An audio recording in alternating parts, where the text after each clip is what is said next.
నువ్వు డాక్టర్ బాబాసాహెబ్ అంబేద్కర్ గారు రచించినటువంటి రాజ్యాంగం మీద ప్రమాణం చేసి కాదు, మోడీ అనేట ఆయన ప్రధానమంత్రి భారతదేశంలో ఉన్న క్రిస్టియన్స్ ప్రధాని కాదా, భారతదేశంలో ఉన్నటువంటి సిక్కులకు ప్రధాని కాదా, భారతదేశంలో ఉన్నటువంటి ముస్లింస్ ప్రధాని కాదా, వాళ్ళు భారతీయ చట్టాలు పాటిస్తలేరా, వాళ్ళు ట్యాక్సులు కడతలేరా, వాళ్ళ యోగక్షేమాలు చూడాల్సిన బాధ్యత భారత ప్రధానికి లేదా? మరి లేకపోతే ఇన్ని ముస్లిం దేశాలకు ఎందుకు పోతున్నావు? మా దేశంలో మత సామరస్యం ఉంటుంది అని ఎందుకు చెప్తున్నావు విదేశీ విలేకరులు అడిగితే?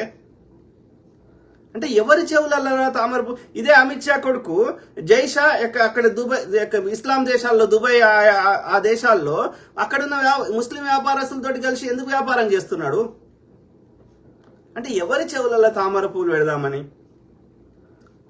ఆలోచించండి మిత్రులు, దయచేసి ఆలోచించండి. ఆ క్రమం నేను ఏమంటున్నా అంటే ఈ సనాతనం అనేది వెరీ వెరీ బ్యాడ్. దీంతో పాటు మిగతా మూడు మన దగ్గర అయితే మూడు ప్రధానం, మిగతా చిన్న చిన్నవి ఉన్నాయి. బుద్ధిజం ఉంది, సిక్కిజం ఉంది, జైనిజం. అది బుద్ధిజాన్ని కౌంటర్ చేయడానికి ఈడే క్రియేట్ చేసింది ఈ బ్రాహ్మణుడే. ఓకే.